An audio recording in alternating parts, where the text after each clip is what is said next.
Good thing I was not talking about anything at all just then. This is yesterday we had our first coitus interruptus. We were in mid podcast, and we had done like a half hour of a podcast on beauty, and I'm building a new bathroom here, and then a cat arrived with a mouse in its jaws. It's been nothing but that should be our theme, coitus interruptus. No, so yesterday we were talking about beauty, and I was actually quite frustrated with my own lack of eloquence. And so I was secretly happy we got interrupted, and we might have the opportunity to just start over today. So verbal beauty? Verbal beauty? Well, that's what was upsetting to both of us, right? We didn't like the way we told stories. Yeah, yeah. I meandered about bird feathers for too long. I actually Googled like tricks to improve eloquence. And I think one of the most important thing that goes through, and also my mother's advice when she listens to this podcast, is slow down. Yeah, sure. Yeah, and relax, because there's nothing worse than being nervous because that nervousness is using up cognitive capacity. Absolutely. And you want it all for working memory, right? If people are listening while driving, they don't want the speed of our anxiety to be making them stop too quickly. It sounds very, very quiet in my headphones. Both of us. Are we? How's that? Is that any better? That is better. Okay. Is that just subjective volume or? I just turned you up. Volume? That's subjective volume. Yeah. So anyway, we were talking about beauty, and I think hopefully I've gathered my thoughts a little bit better. The topic was inspired by watching a documentary, which I then encouraged you to watch, and I encourage all our viewers to watch, or listeners. And it represents something that I try to do in general, which is interact with and expose myself to opinions that are different from my own. Everyone talks about this, obviously, like we're all in our bubbles. I think that it's important to respectfully disagree with people. We have less and less in that in our culture, especially politically, but even philosophically. And so there's a guy named Roger Scruton, who was a very charming philosopher. He died recently, very conservative, very opposite of me in every way that I could imagine. But I got to meet him at a couple of conferences, and I found him so delightful to talk to. And even though I disagreed with everything he said, and that's just in itself is something that it's a privilege to engage with ideas that are different from yours, especially from somebody who's smarter than you. And so I watched this film, which is now on YouTube, called Why Beauty Matters. And it's a very traditionalist view of traditional beauty, of what you imagine when you think of like an old classical painting. And that his view was that from the 1700s to the early 1900s, beauty replaced in a very important way a belief in God and the centrality of man, and that we got this other form of transcendence which filled this God-shaped hole, as he calls it. And that then what happened was in the early 1900s, especially with people like Marcel Duchamp, who for me is a great hero in the art world, he signed a urinal and called this art. And he said that the focus shifted from beauty to provocation, to a cult of ugliness. And this went to everything, not just art, but also architecture. And the result was that this key kind of value that we had as human beings has been unnecessarily taken away from us. And I think it's a point of view that, again, I disagree, but it's worth like unpacking as deeply as possible. Why is he wrong if he is wrong, you know? I like the idea that the God-shaped hole in all of our souls is like a Soviet-era brutalist apartment building shape. He says the greatest crime against humanity ever committed aesthetically was modern architecture. And there his argument was that that architects became focused on function over form. and that the result, paradoxically, was a bunch of useless buildings that nobody wants to be in anymore because no one wants to be in an ugly building. And he, harkens back to traditional ornamentation, which I find makes me shudder, the idea of doing it new. I like it in old buildings, but people who do neoclassical stuff, it's just so hokey. And when he goes to try and recapture this lost beauty, he goes to this traditional sculptor, and he goes to this little town where some English architect is making modern buildings that look old, and he likes it, and I hate it. So in the end, it's one problem is just an aesthetic sensibility that I think is just not very interesting. So I did this thing once, right? I spent years researching elegance, which is we can talk about the difference between it and beauty or ignore the difference entirely, but this anecdote applies to both, which is I did one thing where I asked 1,000 people. You can ask a random sampling of American citizens from around the country on a Mechanical Turk, which is this Amazon thing where you get to ask questions, and for a couple cents they'll respond to you. And I just said, what is the opposite of elegance? And what I found so interesting is that by implication, some people think that elegance is Versailles, which is gaudy ornamentation, which is opulence. And some people think elegance is a sleek black dress, which is completely minimal. Mm. And so you have this strange concept, you have this strange word that is both, it can mean excess ornamentation and it can mean completely minimal ornamentation. And I feel like you're just going to have that similar divide in people when they're talking about beauty, where some people have this traditionalist ornamentation aesthetic, and some people completely believe that form and function itself are beautiful. And you see these arguments in other fields and disciplines. And that's why I found it so kind of myopically humorous that in this documentary, there was this tone that made me feel as if the question of function and form versus beauty was exclusive to this domain, was somehow exclusive to art or exclusive to architecture. But you find it all over the place. You find it in studies of evolution, you find it in studies of elegance, you find it kind of a lot of different places. Is too much beautiful, is too little beautiful. Well, yesterday you talked a little bit about sexual versus natural selection and the way scientists argue about beauty and as it emerges through sexual selection. Can you read my bird feather rant? Yeah. Well, so first of all, I think it's kind of funny. So I mean, in the 1800s, multiple dozens, maybe hundreds of species of birds went extinct because you could walk around Manhattan and just find feather shops everywhere, right? It was essential to your hat, to a woman's hat, that it have various kinds of feathers in it. And what I find so interesting is have you ever seen a female peacock? They're not very. It's like you took a rusty saw to the back of their, bodies and just cut off the feathers, and they're just jagged brown, nasty messes. Uh-huh. And then of course the male peacock is this beautiful display. And it's strange to me that it's kind of somewhat of a human gendered thing where it's women that wear the male peacock feathers, let that not be a metaphor. And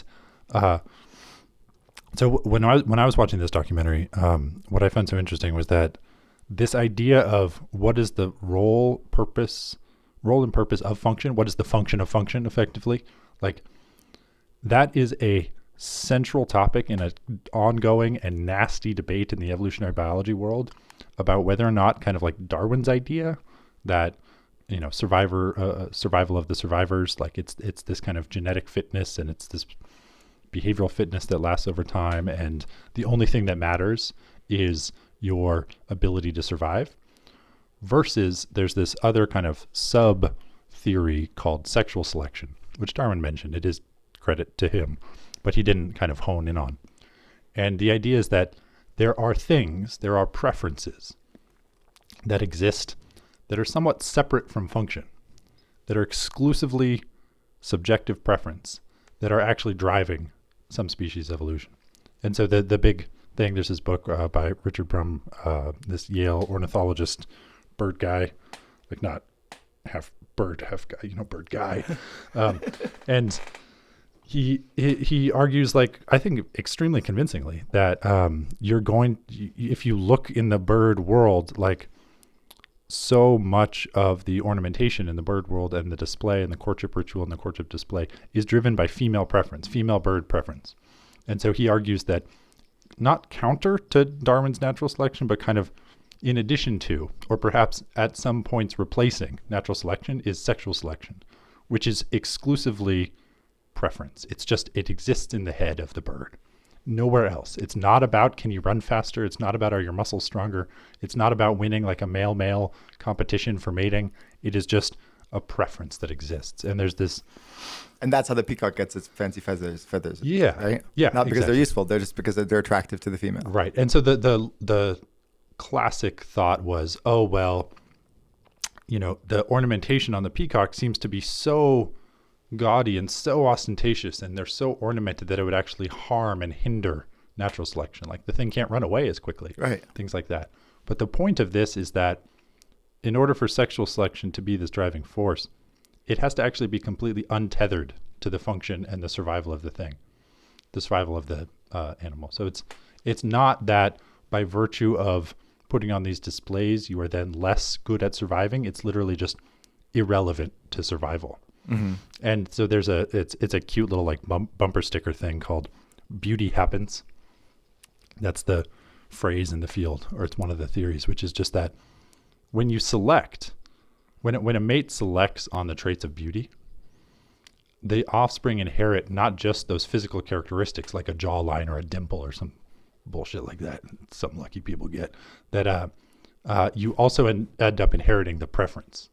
So like in addition, there's this coevolution between the actual physical functional feature and the preference itself, the subjective preference, and you're inheriting both. And as soon as you do that at some rate over some amount of time, boom, like beauty happens because you're inheriting and passing on both the trait and the preference for the trait. And a beauty that's very probably divorced from any sense of function. Yeah, absolutely. So what I find so interesting with the attraction to that beauty as well. Yeah, and so this is very much like how are you defining the shape of the God-sized hole in our secular modern society, right? It's like because this flies in the face of this idea of there being the Venus, some sort of idealized, ethereal, platonic, Kantian like perfection idea of beauty. This because it's not. It's a coevolution of some accident and happenstance based on a arbitrary preference of a female bird thousands of years ago. Like that is not the kind of reverence we want to have for the divine beauty or the divine aesthetic. And so these are in direct contrast. And the architectural example that the guy gives to me is like so less interesting than like going to look at bird feathers and the history of our relationship with them.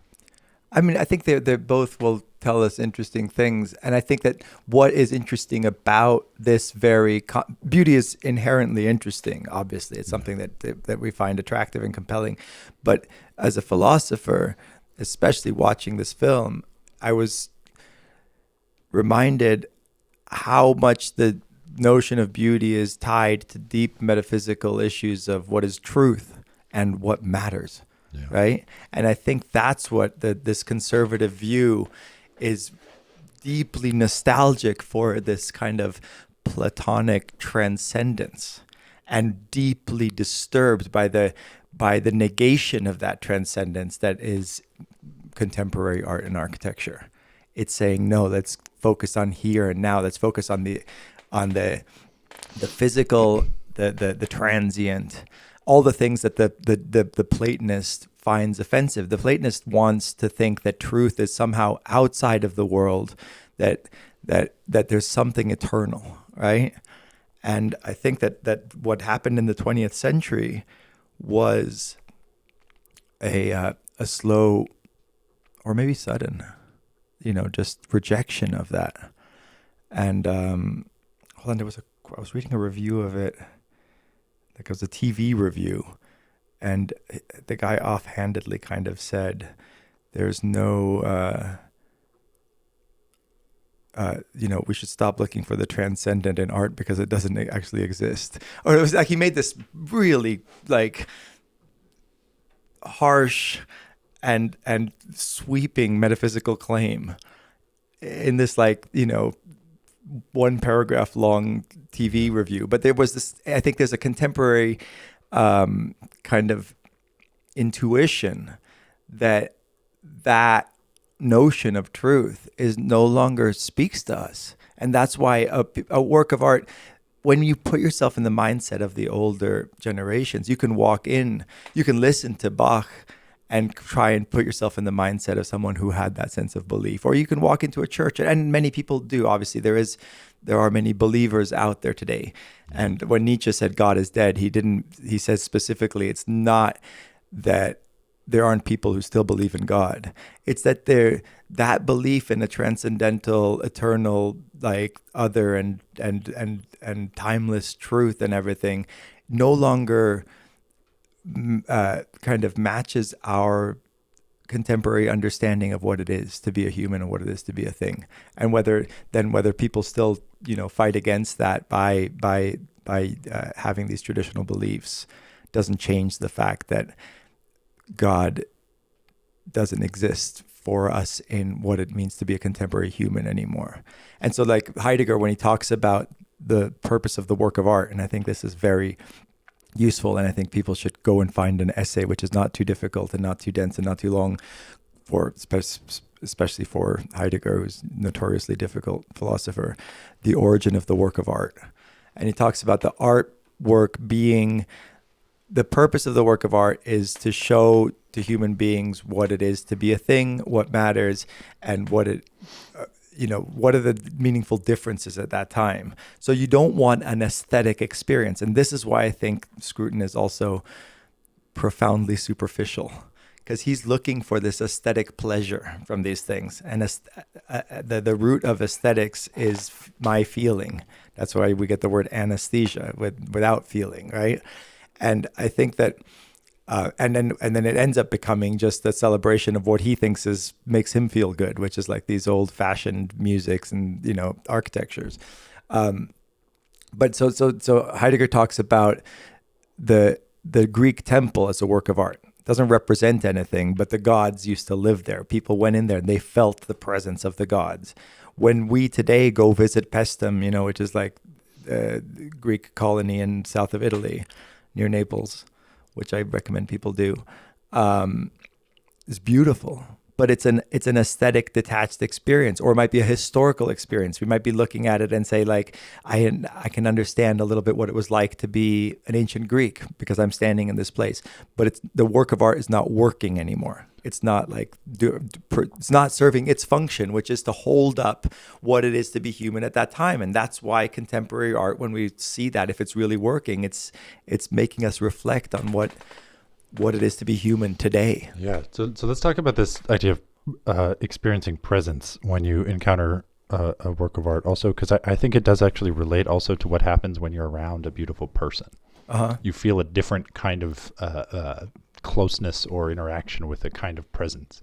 But in thinking about, so Scruton mentions, and this is one of the parts of the film I liked the best, the kind of difference between seeing Michelangelo's David in person and then seeing these ceramic little smaller replicas, mm-hmm. and how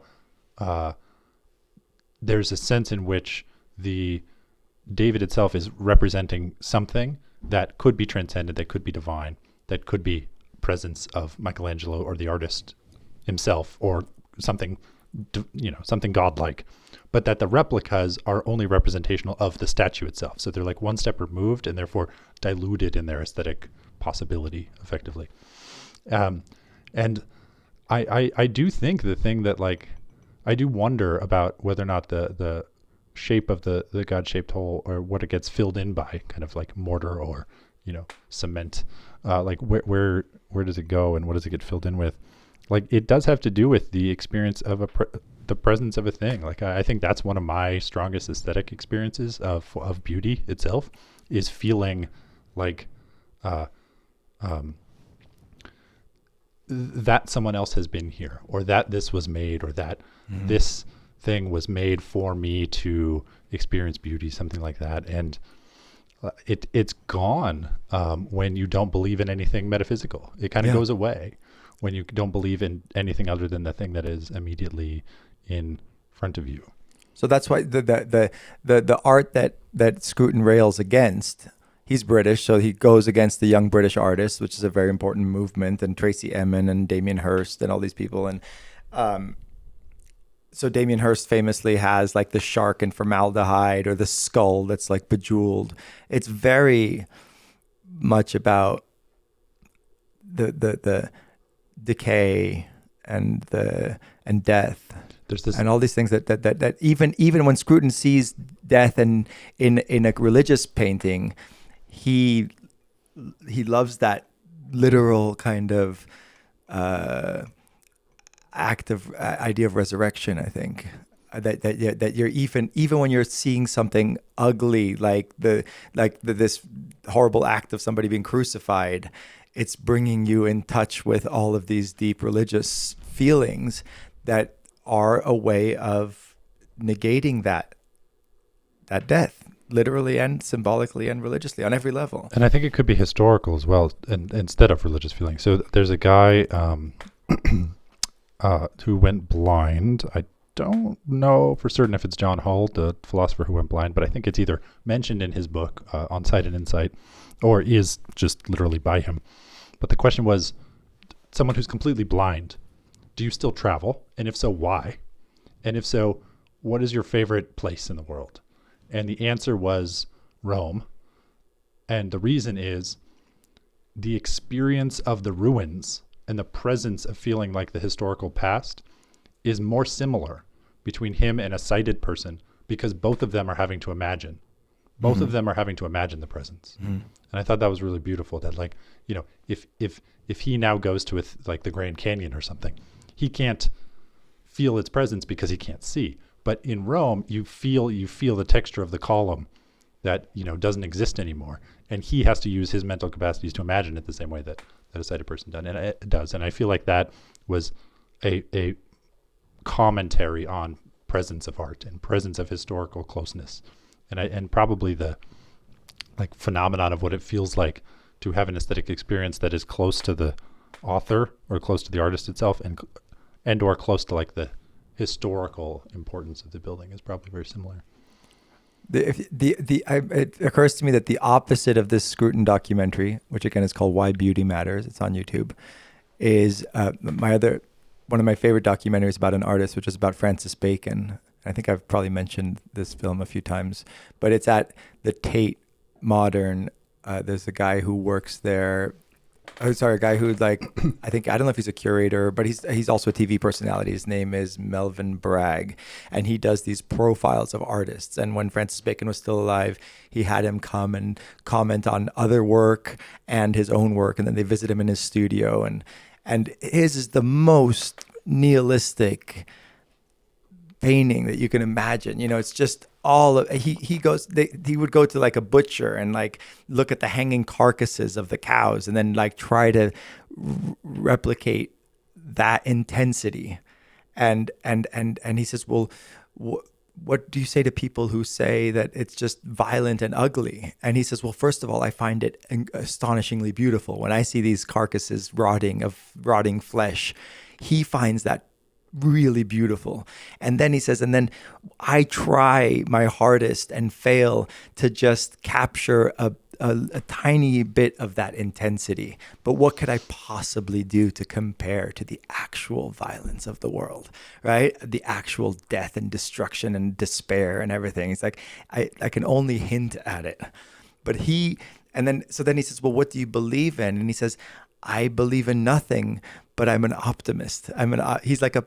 He's the archetypal positive nihilist. He's really embracing what it is to be human today. He's like he's kind of in this idea of authenticity as a kind of like acknowledgement and living with the fundamental groundlessness of existence and an appreciation of the freedom that gives us. Because it does feel like Scruton is tied to this past in a way that's like a ball and chain. And I feel like the exhilaration I feel when I look at a Duchamp piece or a Francis Bacon is to me, it's more compelling by virtue of being more true. Paradoxically, it occurs to me, because it's true to what it is to be human today. Yeah, Scruton seemed to have no tolerance for mistake. And for example, my highest aesthetic experience is in watching a failed ambitious project, right? I mean, there was nothing about him at looking backwards that seemed to embrace error. He wanted to see the perfected form of a prior generation or a prior art. And you didn't want to accept that the 20th century exists. Yeah, I like present, live, dynamic mistake making. That is my like. And I think it's way too easy to say. I mean, you can easily couch this as just like, okay, beauty's relative. I think that's just the easiest, laziest thing in the world to do. Yeah. It's in the eye of the beholder, but whatever. It's not. It's in the eye of the preference maker.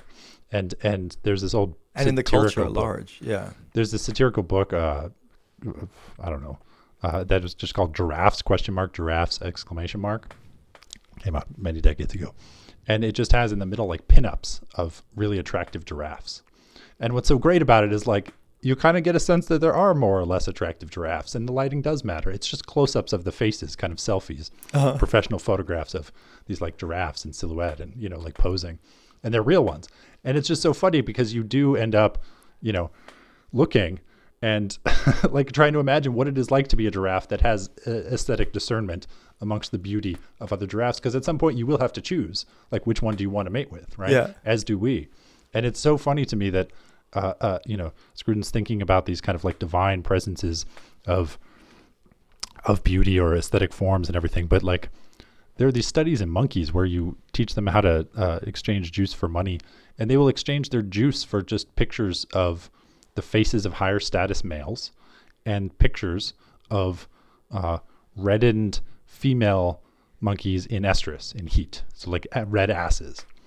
And it's just like, this is their version of preference. This is what they find beautiful. This is what they will pay money for. This is why tabloid magazines are full of pictures of higher status faces and asses. And so it's like this, it's not this beauty's in the eye of the beholder. Beauty's in the eye of arbitrary preference makers that are mostly just like, I don't know, flies use gradient descent algorithms to get attracted to shit, and vultures get attracted to carrion from like a mile away. As usual, I'm gonna fight against your that feels a little reductionist to me, and I think that it can. We've argued about this before. I think that can also be true. But what's unique to being human is that we do have layers of meaning. And beauty isn't just attraction. But that doesn't mean you can't quantify each of the layers of meaning. No, I agree there are layers. So like people there's all this rage in human kind of sexuality, the study of human sexuality and the study of human beauty, to look at female waist to hip ratio. It was like this sociological, anthropological thing where they went around to different cultures and asked, measured the people and then showed pictures again. So the human males trade juice for money, and asked just like, what is your preference? And there was some like all the debate was about like, oh, is it 0.72 to 0.76, or is that too narrow? Is that too reductionist? Are we being too simple about our aesthetic preferences, and does it change across cultures? And they of course showed that it does change, because just people have different experiences with hip to waist things. But ultimately it's a downstream consequence of the fact that tens of millions of years ago, some monkey fell out of the tree and started to stand upright. So now we see both the waist and the hip at the same time. And like none of that has to be true. And this waist to hip ratio is obviously some compressed like proxy for what is actually going on, which is probably just like you kind of feel it or you don't. But I want to go back to highfalutin, which is this is highfalutin. The trees are highfalutin. So there's the famous Keats line. Truth is beauty, and beauty is truth, and truth beauty. Sure. And I think that if like Heidegger is right, that art is like truth setting itself to work, I think is the line. Truth happening. Truth. Fucking truth. Where's truth? Well, so that's what counts as true is gonna be deeply connected to what counts as beautiful, I think. Yeah. And if you think so Heidegger's notion of truth is as aletheia, I think is the Greek word he uses, and it means unconcealment, or like it's like shining a light on something, and in order to to shine a light on something, there needs to be shadows, right? There needs to be other things that are dark. If you just had total light, nothing would set itself apart from anything else, and there would be no relief. Our concept of illumination depends on the lack of it as well. So there's this idea that truth is a similar phenomenon, that you can't have truth except insofar as you also have untruth. And you can't reveal things without certain things being hidden and unrevealable by their very nature. And so this idea, I think the deep problem with Scruton's understanding of truth and beauty is he wants there to be this eternal, timeless, accessible to everybody at all times, that, if he doesn't imagine that it's possible that anybody could listen to Bach or walk into a church and not feel overwhelmed with the glory of God, right? And he thinks if there's something wrong with us and there's something wrong with our culture. Whereas I think this more obscure and tricky notion of what counts as true, which is contemporary or 20th century artists were responding to, is exhilarating and meaningful by virtue of it being true of what it is to be human in our time. I've said this, but I'm trying to just kind of dance around it a little more, because I think it's worth So let's talk about a narrow domain in which truth may or may not exist. Taste. Mm-hmm. Do you know about the miracle berry, Miraculin? Yeah, that makes things taste sweet when they're sour. Yeah, I've had it. It's great. So you take a little pill, or you take a berry, you eat it. There's a compound in there that binds to the taste receptor for, I think, sweet. It binds to sweet because it doesn't matter. It binds to sweet and then collects the sour molecules. So the molecules end up binding to the receptor that then activates the sweet taste buds. And so the idea, none of that matters. The subjective part is that thing you can sip vinegar and it tastes sweet suddenly. Right, you get a completely different subjective aesthetic. You can just chew on lemons. You can literally sip vinegar. So is that where is truth in there? What does it mean for a thing to be sweet or sour? And to me, that's an aesthetic preference based on a underlying neural response to sweet versus sour, which then culminates in aggregate into you could imagine taking a miracle berry right before going to a very, very fancy meal and having a completely different aesthetic experience because of this materialistic reductivist change in the way that you are experiencing basic taste sensations. And so why would that not be true also in all of these highfalutin art forms of beauty and aesthetics? So my fetish, the most beautiful thing the most beautiful woman that I can see, the most beautiful kind of image that can float across my eye. I have a thing for redheads with limps. Why? If I imagine myself standing a 20th balcony, 20th story, in Manhattan above, looking down at the sidewalk, and of the sea of people that are walking pre-pandemic, where does my eye go? My eye would go, my attention would go to the woman with red hair. And then you have to imagine a sea of red hair. Where would my eye go? It would go to the one who's limping.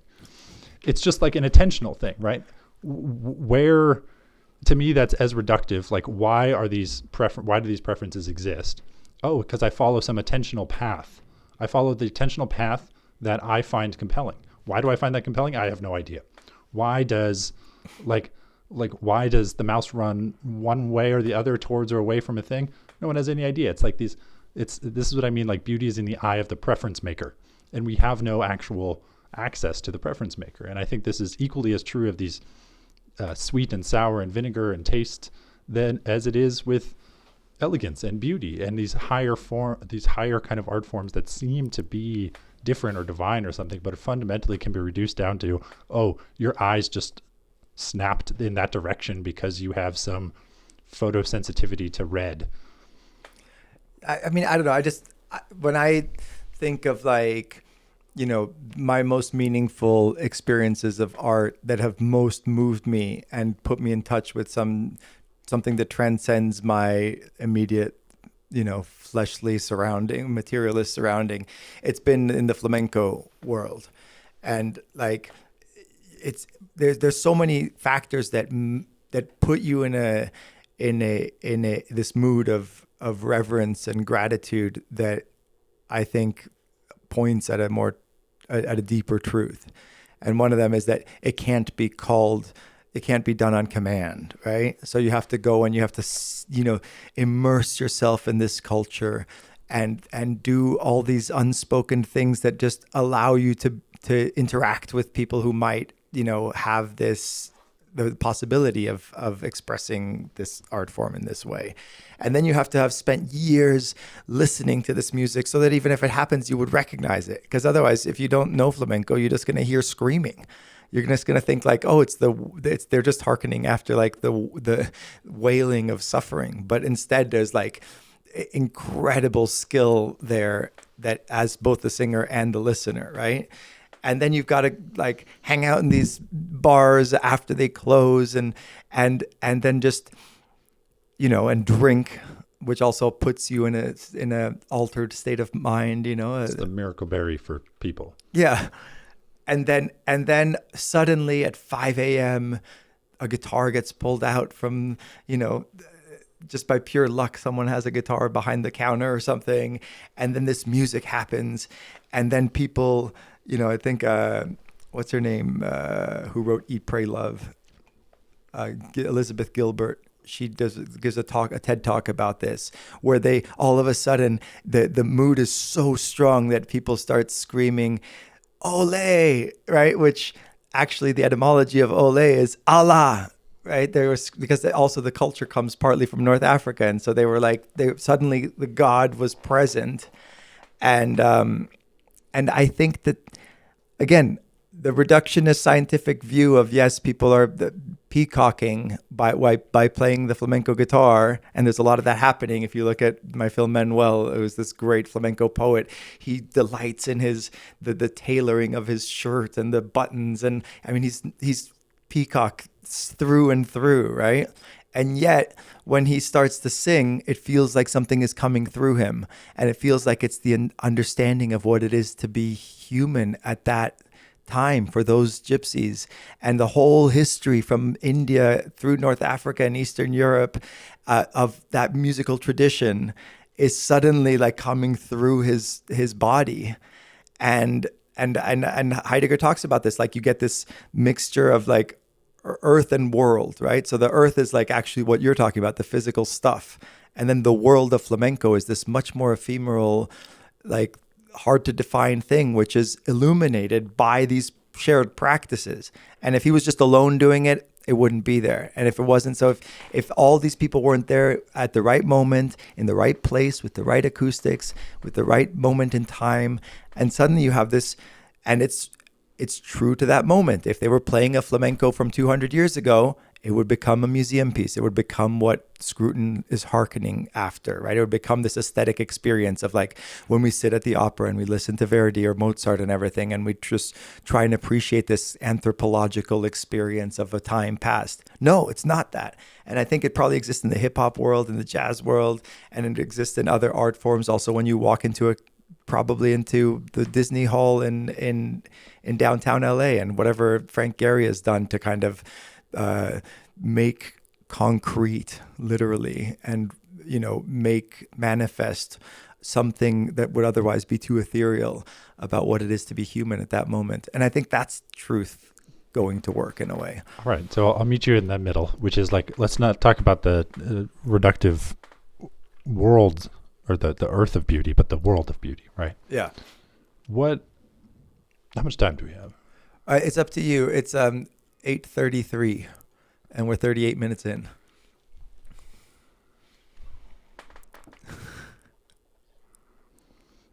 Because I want to talk about the human world of beauty and the way that it shapes all of our interactions. Mm-hmm. And it shapes our preferences, and it shapes what we do and how we feel, right? Like in a romance way, in like what is going on? What is the world? What is the metaphysical world of the thing that we are responding to when beauty is around us, when we confront our own like misunderstandings of ourself and our relation and our place in the world of beauty? I want to do all that. We can do it in 10 more minutes. But I also want an episode on it. Well, so, okay, like there's this woman, Marilyn Savant, which I'm sure is a pseudonym. I remember as a kid reading this magazine Parade. I think it appeared in the newspaper. I don't know how it showed up at the doorstep pre-internet, but it did.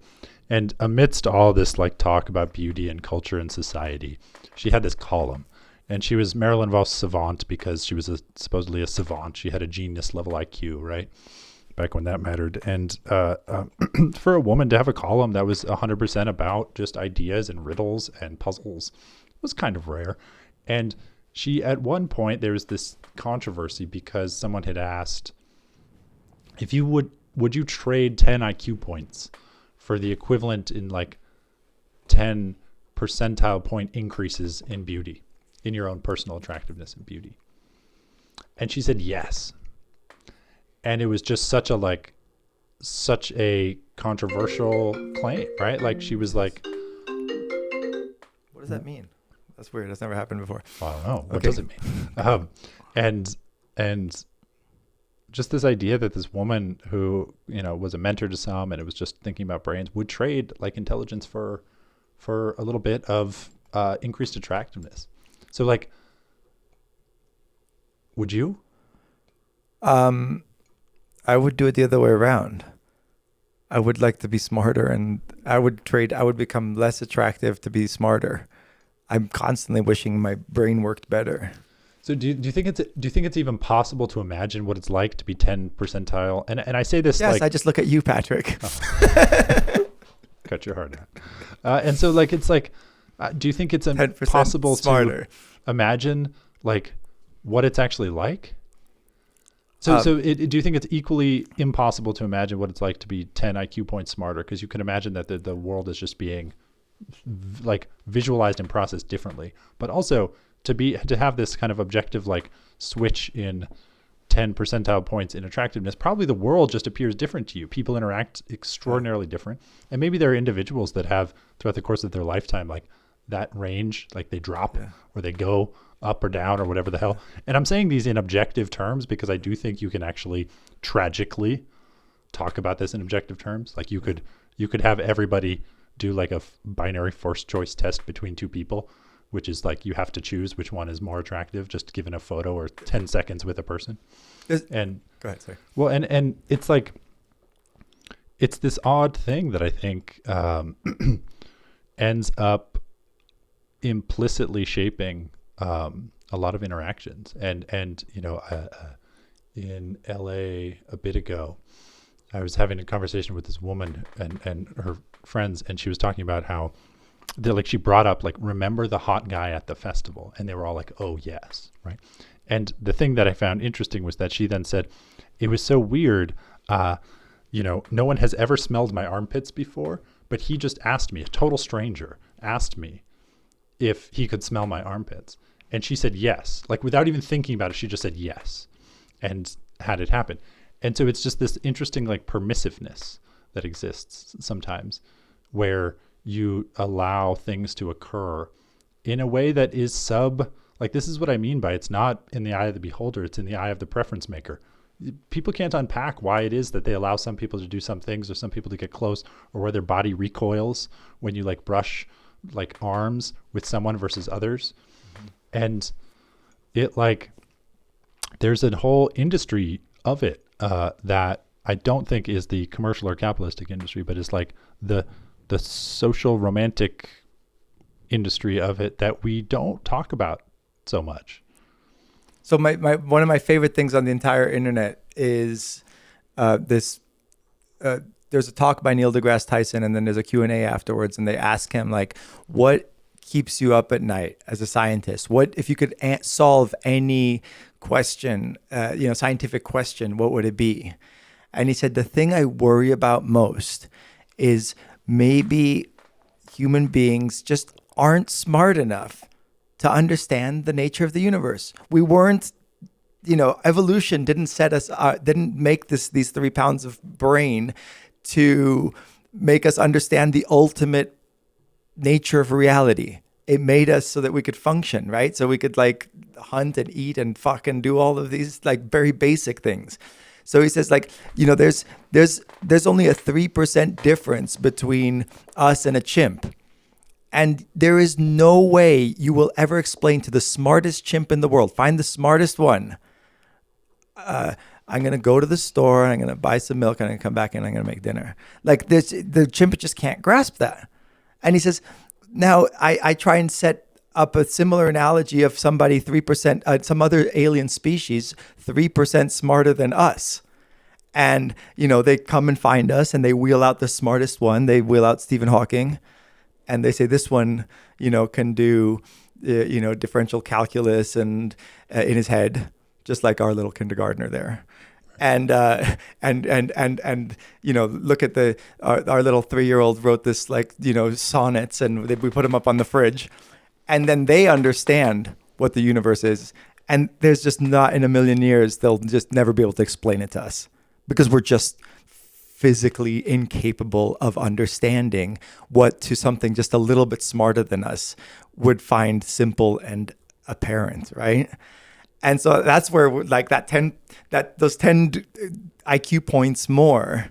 Maybe IQ, like you hinted at, is a kind of outdated measure. So you're almost but being arguing 10% smarter would be fucking amazing because maybe suddenly we would just understand things that are so obvious and that otherwise are just way beyond our comprehension. It sounds like you're arguing that there might actually be a more transcendent divine version for intelligence. That there's something out there that is unachievable in our human form. Yeah. Right. But that with beauty, isn't that obvious? Beauty is bounded by the human preference, or it is not infinitely available. So you're not, for example, giving a scenario where an alien species out there or some other kind of extremely hyper beautiful species comes up because they have also evolutionarily or increased over time their attractiveness rather than their intelligence. But that's equally possible, right? Right. It feels different in some way. It feels like that doesn't matter. I mean, they're attractive to each other, just like we're not attracted to the attractive chimp, and that's a good thing. Right. Except the giraffe. Don't leave out the giraffe. But again, I don't... I would go the other way. Go ahead. I would trade 10 IQ points to be 10 percentile more attractive. You would? Absolutely, yeah. No, I wouldn't by any stretch. No way. Wow. No way. I don't think it's that. What's so interesting about being more attractive? You have just a few, I think we're attractive to people who are about our level of attractiveness anyway. Well, that's the problem, because I know that's kind of it, right? It's the objective. So you get just the slightly hotter girls that would be worth being 10 IQ points dumber?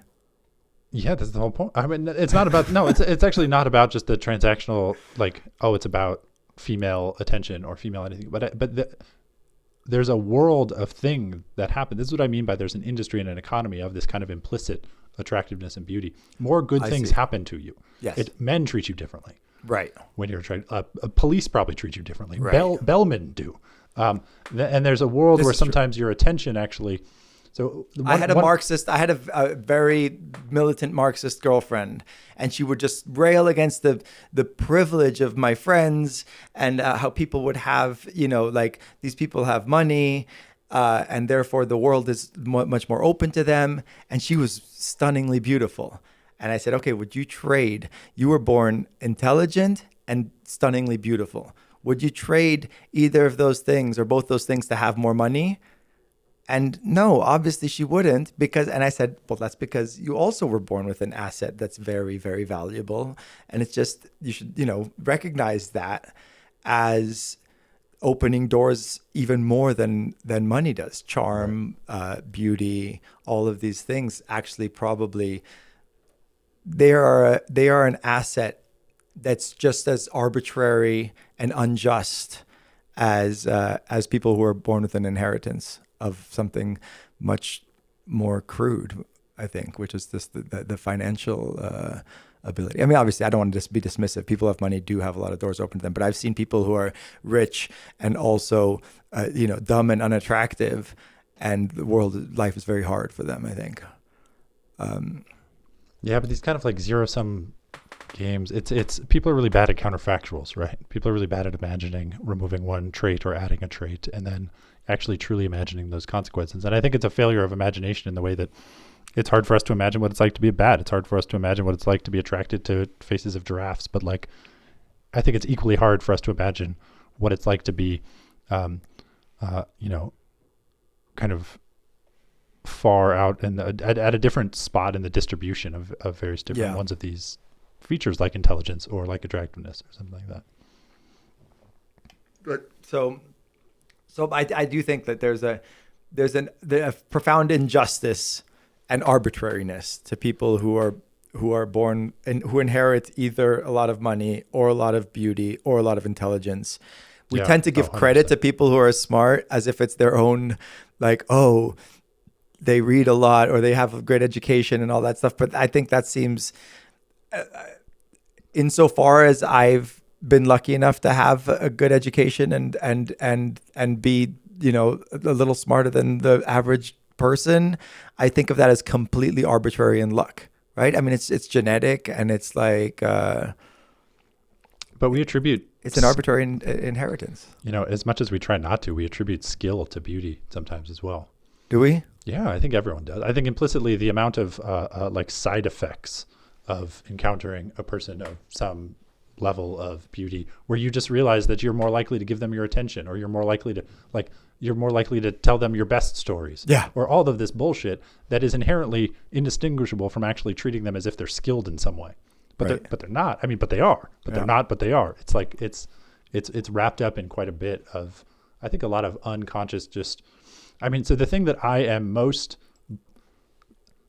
I do not want my attention to go to waste. Throughout my lifetime, I have X amount of attention and thoughts and things. Attention, attention or attention towards you? Like the things I think about, the things I like talking about, the things I want to talk about, the things I say live or dynamically. Yeah. And the reason I get this kind of like paradox, which is I would say much less interesting things if I did do this kind of monkey's paw genie trade, you know. I would suddenly say much less interesting, boring things. Yeah. But I would be paid attention to more when I said them. People wouldn't, I can't tell you the amount of fucking times I've tried to say something and people just like turn away. And of course that happens all the time, but I've also witnessed like when someone is magnetically, dynamically just attractive, you know, through skill that they clearly earned, they just get listened to all the fucking time. Like people, of course, look at Paris Hilton on David Letterman. Yeah, this is another great clip. And so I just hate when my she gets a voice utterances go into the void. And so in some sense, like I would rather 100% of my less good utterances be listened to than like this is a disturbing confession. 90% of my. Well, what does it mean? You'd rather a million people be listening to this as they do to like Joe Rogan, and just us just saying stupider things and more people listening to it. Well, no, you would have the 10 extra IQ points. You'd have done the monkey's paw also, right? So you could do your part. And then I'd go off and go to the hot tub and be actually paid attention. But we could actually. There is this all the time. I mean, I also want to. I've been very grateful to YouTube the last few days for the rabbit holes you can go down of like just profoundly interesting and intelligent like content. I hate the word content, but because it seems like it's just filling a hole, a God-sized hole. Can you imagine Fellini being told like we need more content from you? But I've just been, you know, besides that Roger Scruton thing, I was watching these educational films made in the 50s by Houston Smith, who's one of my favorite philosophers, and was teaching religious studies at MIT. And I just discovered this series yesterday of like 30-minute films about religions of the world. And he's just so charming and so deep as a thinker. And we have access to this amazing stuff. And you know, we get 100 listens, and I think that's about right for our ramblings. Yeah. And then you get these Houston Smiths get like 10,000, 20,000, which is great. Like I feel lucky to be amongst those 10 to 20,000. And then there's really dumb things that get millions of views, right? Like just the cat video and stuff. And you'd rather be the cute cat, I realize, getting millions of views. Why not just go take it to the extreme? Why not make you have your IQ be 20 and just be just the most adorable creature? Well, why and do just these meow? But why do these same criticisms? I mean, we've met those people in LA, right? Yeah, exactly. So why do these same Why criticisms? can't you want to be one of these people? But what does it mean to be 10 IQ points smarter? Like, why does that not come with drawbacks? Or like why is it the case that this is somehow seen as more or less superficial? If these are arbitrarily determined at birth, just kind of like, you know, if intelligence could even be just a physical thing that's happening in your brain, like some people's brains are just wired to be more connective. And because I feel like we have a deeper understanding. We have a deeper understanding of the world than the chimp does, and 10% smarter than us would have an even deeper understanding. So you want and an, even you more want an rich aggregate, and layered. You want an aggregate of 10% smarter across the world, but I'm talking about No, just me. I individuals. want to understand. I want to understand what the fuck is going on. Like, what is going on around me, and I'm worried that my brain is not capable of it. So why do you think you are closer to the truth by being smarter versus more attractive? Oh, because I don't know. You're the neuroscientist. Don't you think our brain apprehends the world more than our attractiveness? No. But that's you not, said yourself. That's not the the beauty question. is just an arbitrary thing. No, that's not the question. The question Sexual is selection. The question is, if you are trying to discern the truth of the matter, if you're trying to discern the truth of human behavior, and you're trying to understand the world better, right? Why is it the case that being 10 IQ points smarter would get you closer than being 10 percentile points more beautiful? Go back to your story of the peacock, and that's your answer. Well, no, but in the human world, being 10% more beautiful might give you access that actually makes you much closer. You might understand the depravity of people, or you might understand their superficiality, which is actually closer to the truth, right? I mean, so I see no first principled reason to believe that being smarter will somehow yield more fruit about the truth of what it is to be human or what other humans are than maybe understanding a little bit more about the aesthetics. Ladies and gentlemen, this is a brain scientist telling you this. Just want to point out the deep irony. That's not ironic. Yes, it is. No, not at all. I mean, he also hates being subjectified. I don't know if you've talked about this or not, but maybe it's time. Well, this is truly what this is about, right? Right. I fucking hate being subjectified. Which is the opposite of objectified. He wants to be objectified. Patrick wants to be a sex symbol, and he's stuck with this big brain instead. And this is deeply frustrating to you. It's okay. It's not quite that simple. It's simply that I have seen the manner in which it is like. He wants to be a starlet. Would you rather be a woman? No. I mean, you'll be an attractive man. I'm fine. I'd like to experience that. Would you be a hot girl though? Time. Yeah. You mean like what would I mean, that's an interesting thing, right? To basically be able to do the replacement in science, which is like, okay, take you at your attractiveness, whatever that is. And yes, I am well aware that people's first comments are going to be like, oh, but attractiveness is so complicated and there's so many things that go into what it is to be attractive. Yes, but we're operating on a level slightly above that, which is we have now tried to quantify it as much as possible. And honestly, Tinder knows how fucking attractive you are. Like there are measures, right? Like, and yeah, okay, that's just photogenicity, but no, it's not. Like you could do Tinder for real life, and you could do that's the binary force choice thing. And you do have these What's things. the binary force choice It just thing? means, so like if you wanted to assess the attractiveness of 1,000 people, you would have 10,000 people come in and rate each of those pairs to be like, which of these two is more or less attractive? And then you would say like, okay, this one. And you'd have like hundreds of thousands of data points where each person is compared to the other people. And at some time you can aggregate like a rating. You can aggregate like a hierarchy, which is something closer to what it means to be objective. They do this with New Yorker, with their captions, their cartoon caption contest. They do this where they have a few insiders who have previously won, which is me. I'm one of those. And yeah, I would not have won the New Yorker caption contest if I had done this monkey paws trade. But maybe when I go to New York, I would have a little more fun. And what is I don't know how to trade these things. But they do that same thing where you end up with something like a kind of hierarchy of ranking of things. Yeah. And so I have no idea what I was talking about. What was I talking about? Subjectification? Being subjectified versus being objectified. Like I've never met somebody who longs to be objectified as much as you. And it's only because you're. Did you make up this word subjectified? I did. Yeah, it's great. So for those of you who don't understand, it's the opposite of being objectified, and it's being like only valued for his. Yeah, for your presence and your conversation, and you're like, oh, I like being around you because you open up the world to me, and that kind of thing. Which, of course, I mean, I'm mocking my own strengths here. I'm being a bit self-deprecating, but it is true. Like I noticed these kinds of things. And I've had entire relationships and interactions where I've effectively been desired for that alone. And to me, that But just to be desired is good enough. Like, totally, who cares what- absolutely. But it's just the grass is always greener. I hate to resort to a cliche, but I think that's exactly what's happening here. I mean, we're starting with the thought experiment, right? This is the Right. Marilyn vos Savant thought experiment, which caused a controversy because she had said this very thing. So, like, I'm not complaining or arguing this like just out of my hat. It's Right. literally the response to the thought experiment, or that's what's motivating our conversation right now. Sure. Tell yourself that. I don't know. I do think. I don't know. So have you been objectified, subjectified, and this doesn't bother you at all? You would rather be more of one or the other?